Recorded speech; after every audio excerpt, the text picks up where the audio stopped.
I learned in elementary school that you can't see individual atoms in a conventional optical microscope, but we do it every day.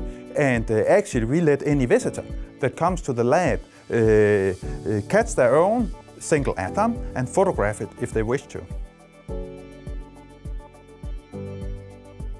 A lot of the technological advancements that has happened since the 50s or 60s has happened because scientists has gained the capability to engineer at a smaller and smaller scale. So the first computers became publicly available in, say, the 80s. They came out and reached the power they had because scientists had gained the capability to engineer at the micrometer scale.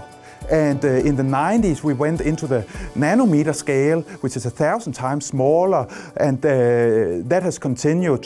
That's why our cell phone today has a computing power greater than the supercomputers of the 80s, is because just a lot more can be packed into it.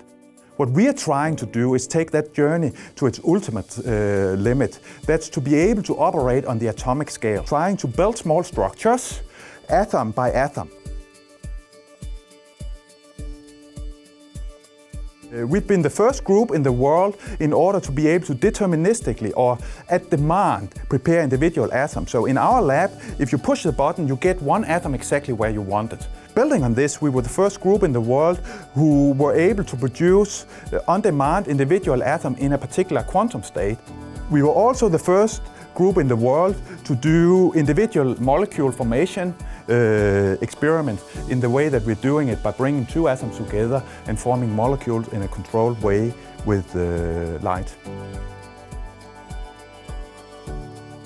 When we started out here, there were only a few groups in the world that was working in the field, and a lot more has now come along. There's a group at Harvard now that also do individual molecule formation techniques, and there's a very good group at Yale in Colorado who use our techniques for isolating individual atoms.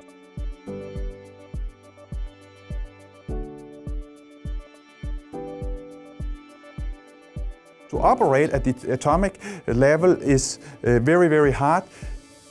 Basically due to one thing. It is that atoms are very, very small. It makes them difficult to see, for example, and it also makes them usually fizz around at high speeds. So that's their usual business, is that they move around 1,000 kilometers per hour. The first step to solve the problem is to slow the atoms down. And to do that, we use laser cooling. That uses 6 laser beams that gives a force that opposes the motion of the atom regardless which direction it moves. So that slows the atom down, or it cools the atom to very cold temperatures, a millionth of a degree above absolute zero. Now the atoms are slow. The next step is to be able to grab them. And to do that, we use optical tweezers. And in fact, the invention of our optical tweezers was awarded the 2018 Nobel Prize in physics. And we use them to just hold on to atoms. They're basically laser beams. What we do is we load a number of atoms into each optical tweezer. So wherever we want an atom initially, we put an optical tweezer. We load them, we make sure that there's exactly one atom in each, and then we can start bringing them together and simply by steering the laser beams that holds the atoms. Once we bring them together, we can then use also laser light in order to do to convert, say, a pair into a molecule. Because we have a phenomenal level of control over the frequency of laser light, this can actually be done in a way such that we can put the molecule into a particular quantum state that we want.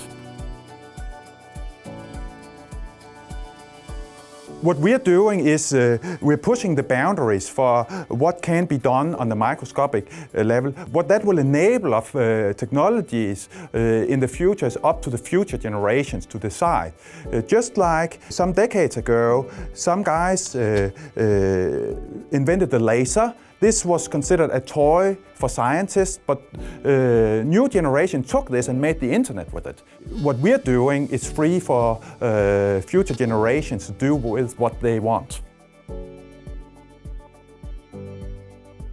Being involved in research like what we do is an excellent training ground for young people, and that can be seen from the fact that all postgraduate students that has worked in my labs have had multiple job offers ahead of their completion of their studies. That's largely because employers understand that if you can solve the problems we are solving in our lab, you can do anything you want.